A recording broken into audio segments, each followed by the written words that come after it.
What's up, guys? It's the Book Geek back with another video, and today I want to talk to you guys about all the books I wish I had read in 2018.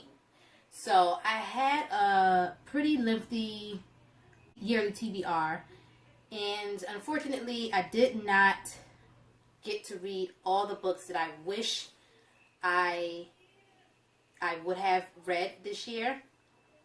And so we're just going to talk about those very quickly.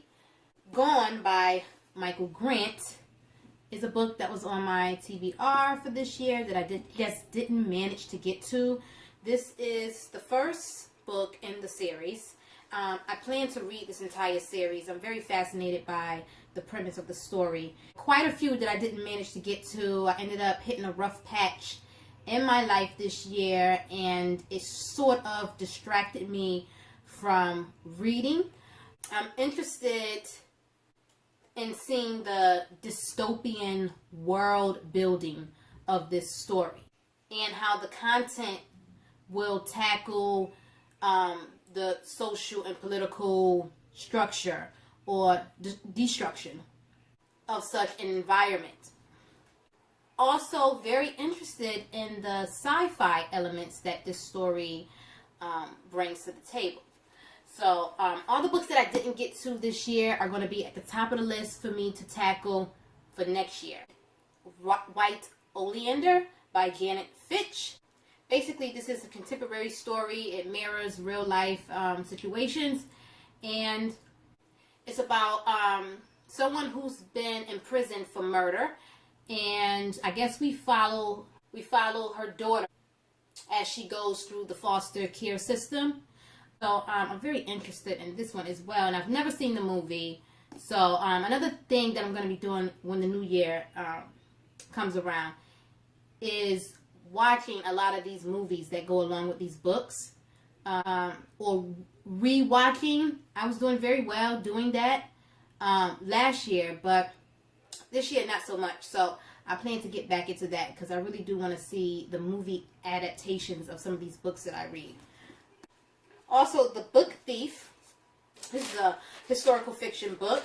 It seems to be a favorite of a lot of people, and I just want to know what the hype is all about. I mean, it's about a character who, well, we know that the Nazis were burning books. We know that they tried to wipe out a particular population's entire history.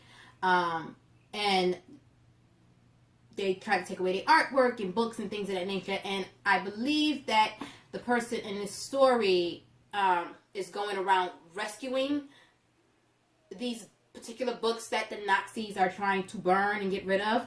And so I'm very interested in that. I like historical fiction books, and I just want to know what the hype is all about and why this particular book is so many people's favorites. I'm sure it will be a favorite of mine as well. So this is definitely at the top of the list for next year's read. Before I Go to Sleep by S.J. Watson.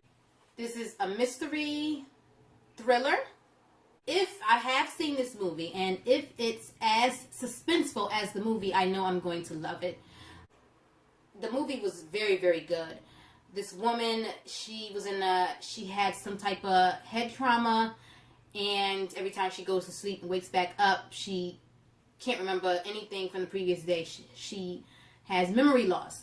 And so there's a whole mystery that unfolds around her accident and around her husband. And if it's as good as the movie, which it probably is because the book is usually 10 times better, I just know I'm going to love this one.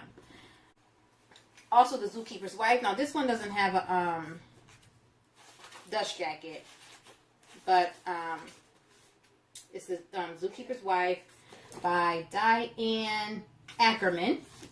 And I believe this is a non-fiction book, but don't quote me on that. And once again, it's about when Germany invaded Poland. These zookeepers, I believe they were a couple, their zoo got destroyed during the German invasion of Poland.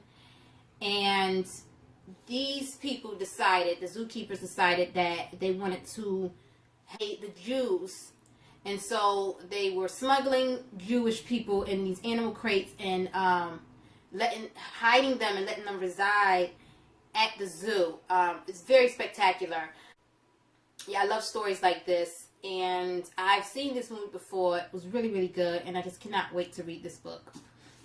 Last street novel by Omar Tyree. I don't know if you guys are familiar with Omar Tyree, but he wrote Fly Girl, which was a old school favorite of mine from back in the day. And this story is basically about a writer. I think he's a writer of romantic stories. And he leaves his lavish lifestyle, living in mansions in sunny Florida, and he returns to his roots in Harlem. He wants to work on a true crime story in Harlem. But things go crazy for him, and he ends up being caught in like a real life thriller. He ends up becoming part of the story, basically. So I like to get back into my urban lit because I was a huge fan and reader of urban lit back in the day, and every once in a while I try to squeeze a few of these into my reading as well, and it will be at the top of the list for next year. It's A Time to Kill by John Grisham. I love stories about people who take matters into their own hands. When something terrible happens and they take the law into their own hands, and this story is no exception to that. We have a black father. The story takes place during a time of very high racial tension in Mississippi. His daughter gets assaulted by these white men, and he takes the law into his own hands. And I love stories like that. I seen this movie years ago. It made me cry. It's a movie that you only want to watch once and you never want to see it again. But after I read the book, I watch the movie again. It's very heartbreaking. Samuel L. Jackson plays the father of this little black girl in the movie. He was fantastic at that role. I have very high hopes for this story, and I just cannot wait to read it. Also, there's Mystic River by Dennis Lehan. I hope I'm saying that correctly. I have not seen this movie yet. This is a psychological thriller, and we have these three boys. I guess they grew up together, or they knew each other as boys. Something went wrong years ago, and then we go years later, 25 years later, it says here. One is a detective, one is an ex-con, and one is trying to hold his marriage together and keep his demons at bay. And so the detective, he has a daughter, and I believe it's the detective, and his daughter turns up dead. And then we have the other friend, the one that says he's trying to, keep his marriage together and fight off his demons. He shows up wearing these bloody clothes, and I think the ex-con shows up, comes home the same day that this detective's daughter, who was his ex-friend from back in the day, around the same time that she turned up dead. So now the suspicion, the detective, the father of the daughter that died, who was murdered, his suspicions are leaning towards his ex-friend, the ex-con, and his ex-friend, the one who's trying to hold his life together. I believe they're ex-friends, from what I gathered. I could be wrong, so you don't quote me on that. I haven't read the story yet, but I'm just summarizing. But I heard the movie was very emotional, and I'm pretty sure it's gonna make me cry. And like I said, top of the list for next year. So there's Shutter Island, also by Dennis Lehan. This is a mystery thriller. I've seen this movie. Big fan of this movie. It's one of those books that messes with your mind. I mean, the movie pretty much did the same thing, had the same effect on me. So I cannot wait to read this one. I love psychological thrillers. Also, The Color Purple by Alice Walker. This is a true classic, a masterpiece. in this story, we follow Celie, a young black girl born into poverty and segregation. And we follow her on an emotional journey as she discovers strength and love and freedom. Most people have seen this movie. If you haven't seen this movie, I suggest you watch it. It's very groundbreaking, very emotional, will leave you in tears. I love the movie so much, and it is a shame that I have not read this book yet. And it's a short book. I know I'm going to get through it fairly quickly, and it's a classic, and I have to read this book before I die. So, it's shame on me for not reading this book. Beloved by Toni Morrison. I've seen this movie years ago, don't remember much from it. I know we have a slave who had to kill her baby. And I believe the baby comes back. Yeah, it says, and Seth's new home is haunted by the ghost of her baby who died nameless and whose tombstone is engraved with the single word, beloved. I just know there was very creepy, haunting parts of the movie. And this is a good book to analyze and study. Yeah, Toni Morrison she is just a treasure to the literary world. And I've read some of her books before, and I hope to get to many more of her works. Also this year, I wanted to read A Walk to Remember by Nicholas Sparks. There were a few other Nicholas Sparks books that I wanted to read this year that I just didn't get to. But this one in particular was the most important one that I wanted to get to. Because I just really, really, really love this movie. And so, it's Nicholas Sparks, he seems to have that same type of idea with most of his stories. So, like in The Notebook, we had the rich girl and the poor boy. And in this book, you have the do-goody girl, the church-going girl, and then we have the bad boy, and they fall in love. And she's sick and dying of cancer. The movie has a special place here in my heart, and I would really love to read the book. If you hear something topple over, it is the books falling. And last but certainly not least, because there were other books that I wanted to get to this year, but these in particular was the ones that I really, really, really wanted to get to.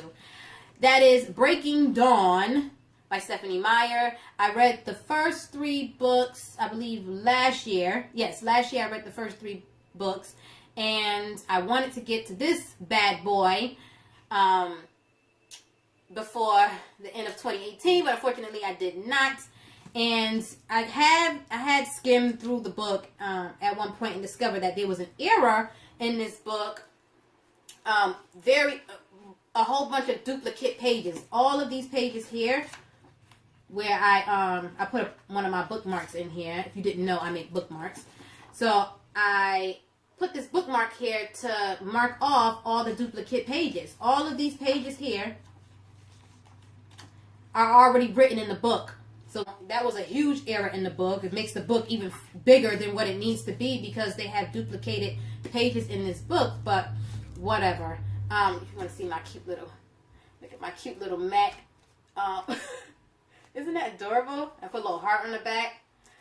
Yeah, I make bookmarks from time to time. But yeah,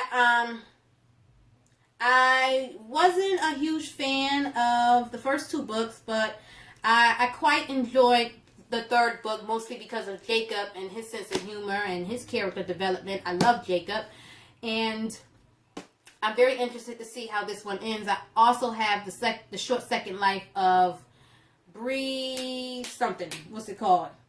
I don't know, but I have that one as well. So hoping to get to this huge book sometime next year. So coming up in my next video, I'm going to talk about the books that I started this year but just didn't manage to finish. So keep a lookout for that video coming soon. And also I'm going to be sharing my 2019 reading goals with you all. So keep a lookout for my next 2 videos. That's it for now, guys. I'll link all of my information down below in the description box. I'll talk to you again soon. Bye.